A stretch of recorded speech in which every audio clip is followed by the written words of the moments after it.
Hello. If you saw my last video, which no you did not, that's fine. I felt like it was good. I felt like I got to vent my feelings. It didn't make a lot of sense, but that's fine. So making another one, still talking about Cool World. So I'll start off by saying, like I kind of did in the last one, one of the reasons I wanted to watch that movie was because I really like animated movies in general, and Ralph Bakshi does a lot of weird animated movies. He's mostly known for Fritz the Cat and Lord of the Rings, neither one of which I've seen, so come at me. Fritz the Cat actually was the first X-rated animated movie. So that should, I know, spike my interest, but Robert Crumb said it was bad, so, you know, he wrote it. He made Fritz, so I can't go against him. So Ralph Bakshi writes this movie, and he brings it to a producer, and the producer completely rewrites it in secret. So we don't actually get what Ralph was going for at any point, like what he wanted this movie to be. From the little bit I could find about it, it did have some things in common. There are, let's see, it is about somebody named Jack Dweebs, who is a comic book artist who writes Cool World from prison. And that's largely similar to what actually happens. Apparently, what Ralph wanted was a lot more violent and more horror-leaning, which sounds awesome. But I guess, once again, him and the producer getting along. Also, again, it's one source, so I'm not going to say it's the Bible to it, but one source says that him and the producer got in a fist fight about it. So you can probably tell that Ralph doesn't like this movie, just like I don't like this movie. I guess we can get to the plot, which last time I did this, I had a really hard time going over this plot because I kept getting sidetracked thinking about how many things were wrong with everything and how quickly they were wrong. But I think I have, if you can't tell, I'm looking at a list. So, you know, like I said, second draft, we're working on the formula. I think I can do it this time. I can get you guys through the plot, and it's going to make sense. So, here we go. So, we open up in 1945, and Brad Pitt comes out of a plane looking like a snack. He goes to meet his mom. She's there when he gets off the plane, and the two of them head straight back to the house. Pitt's character immediately puts on a suit and says, "Hey, Mom, let's go for a motorcycle ride," and which lasts maybe 20 seconds before both are flung from the motorcycle, and she's dead. This is the beginning of the movie. Just as Brad Pitt is kind of coming to from getting knocked from the bike, in Toon World, or Cool World, I'm going to do that a million times, Cool World, Professor Whiskers is creating something called the Spike to break into our world, and at that exact moment, he sucks Brad Pitt into Cool World.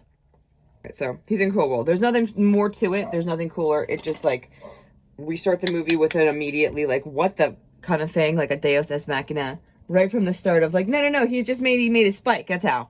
So why are you questioning it? He made a spike. So why are you questioning it? So now we're shot to 1992.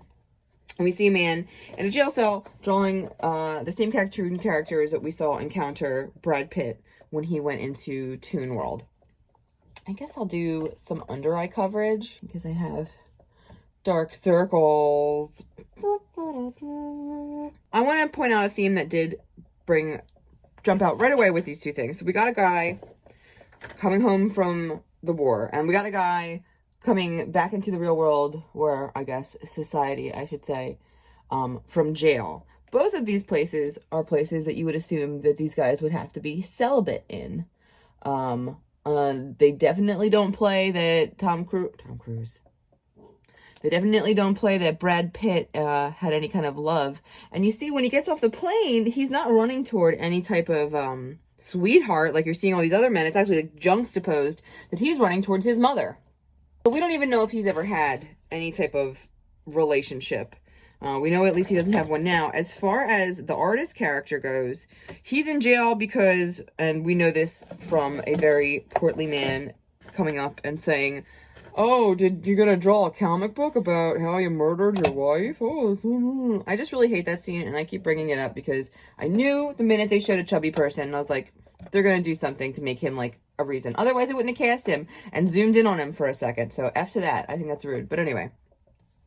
So we know that the artist person's had sex, but he doesn't have a really good relationship with it either, because he's got trust issues, obviously anger issues, killing his wife and the guy, or the guy and the wife. I don't know if he got both of them. But anyway, he's obviously sexually frustrated because we see the cartoon world that the artist is drawing is filled with big boobied ladies. Like Kim Basinger plays the main big boobied lady. And she's beautiful. It's a beautiful cartoon character. So anyway, I'm going to spare you from going back and forth with all of the detail, because again, it's not too clear in my mind either. He ends up in Toon World, artist McGee's ex, and he immediately sees Hollywood, who is Kim Basinger, and he sees Brad Pitt. Now, another fun example of this whole sexual frustration theme is Brad Pitt is like a cop character in Toon World. This isn't made too expressly clear, except that he drives around. He calls this cartoon bug. He drives around with his partner, and I guess people act like, oh no, he's here. And he honestly, he's not busting up crime. He's going from tune to tune and being like, don't have sex. You can't have sex with me. You can't have sex with me or anybody else like me. He does this multiple times in this movie, and I'm not kidding, because he's got to tell Hollywood that he will not have sex with her, and then he's got to tell the artist, don't you have sex with Hollywood. So guess what? He has sex with her. So Hollywood has a theory about having sex with her, which is that having sex with Hollywood would make Hollywood real. She doesn't say this, but she's constantly saying, like, she's got a feeling, like, oh, she could do it if you just believed. If you just believed hard enough that she had human genitalia, it'd happen. And so, like, the artist, having created her out of lust and her becoming a character made of his sexual frustration, it works. And they are teleported to the real world, our world. And things get, I've never used this before, so, well, bear with me. Things get out of hand right away. She is way too hot to handle. She's, like, offering to do people. She's her lust for life, you know? It's all her only crime, truly. But she, something happens where even the fact that she got turned into a human through the sex, it's not like sticking. I guess it wasn't all that good. She decides, like, okay, I'm gonna go find that spike that she's aware of, that Professor Whiskers. She runs into Professor Whiskers, who's just been, like, chilling in our world.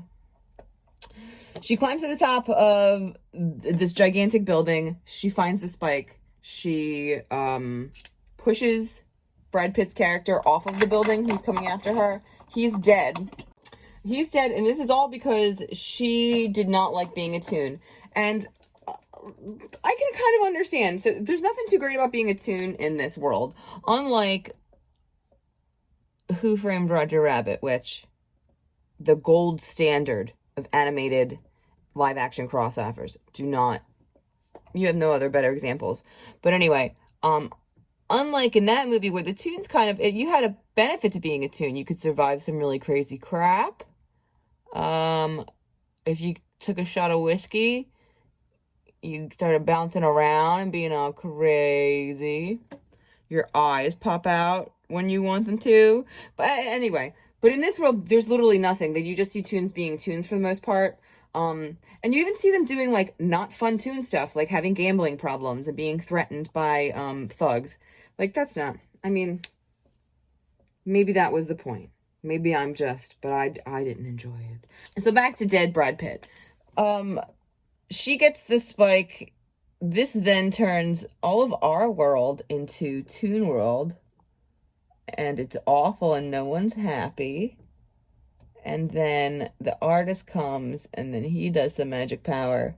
And I don't really remember, but I know that him and her end up in a comic book and the world goes back to normal. And she's really sad that she's stuck with him, and she calls him a pencil dick. So it feels like, they're trying really hard to make, or needle dick. They're trying really hard to make it like, look, she got her comeuppance. She doesn't get to have anything now. She's back to being a toon. But it's just so forced. It just didn't feel like a fully realized arc for her. That it would have been awesome. You see her honestly become overwhelmed with living in this world, that she can't handle it, instead of just being kind of like like sexually suggestive and then dancing. I would have loved to have seen her eat food and be like, oh my God, this is what food's at. These are just suggestions. But anyway, and I've left something out. It's that even though Brad Pitt has fallen from this giant building,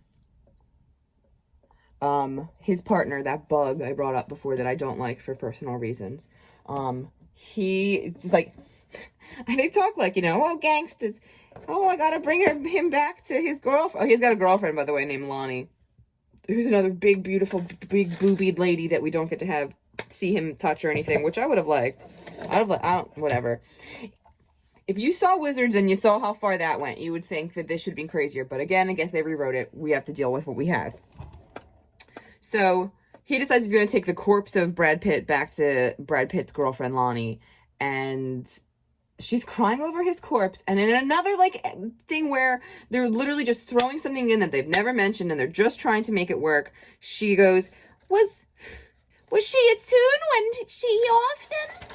And he's like, yeah, she was a tune. Oh, well, then he's fine. Literally. Oh, well, then he's fine. Because if you get offed by someone who's a tune, then you yourself turn into a tune. We didn't mention that ever in this entire thing, but we're bringing it up now, even though this would have been the solution to Brad Pitt's sexual frustration problems from day one, if someone had told him, hey, you know what, let me shoot you with this tune gun, and then you'll be fine. Because basically, he won't face the fact, one of the things that comes up in the movie is he won't go home and he won't face the fact that it was his motorcycle that killed his mom. They never come full circle with that. He never, faces that or learns from it.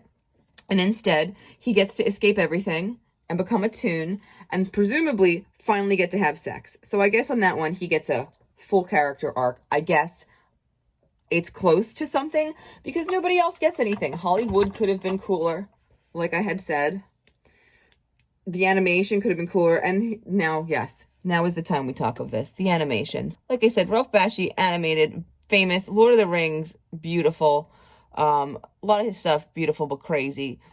The backgrounds are hand-drawn and beautiful. They're gorgeous. They're extensive. They're dark. They're gritty. And nothing else looks good on it. Nothing else looks good. None of the cartoon characters look like they're interacting with the backgrounds. None of the human characters look like they're interacting with the cartoons. There's nothing to make it seem like any of these characters are in the same dimension. And then there's these very strange decisions through the movie.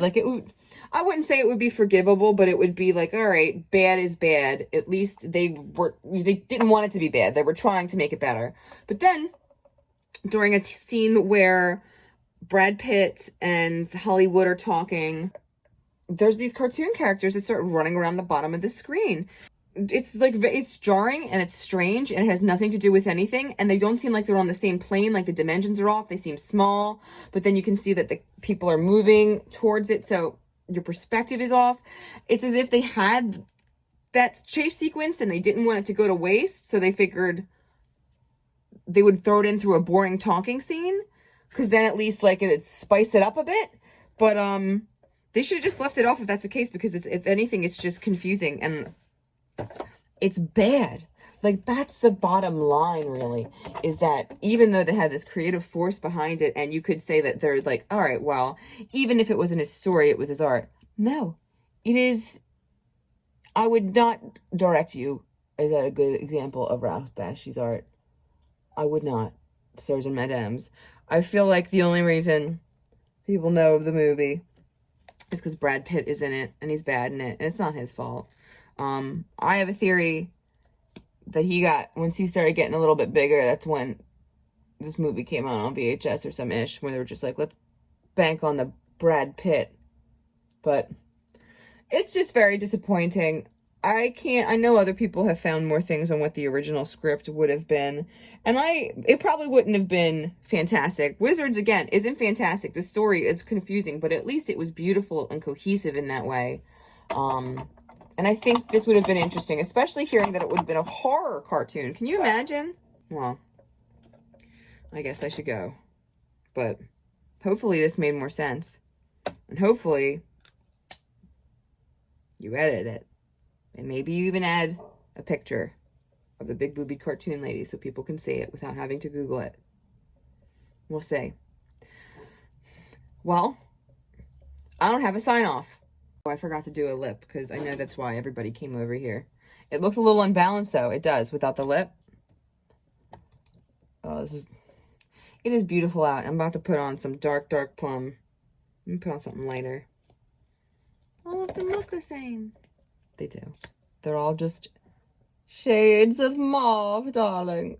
Oh, coo, coo, coo, ah, here you come. In a coo, coo, coo. Well, I didn't mean to, but I guess I'm overlining them.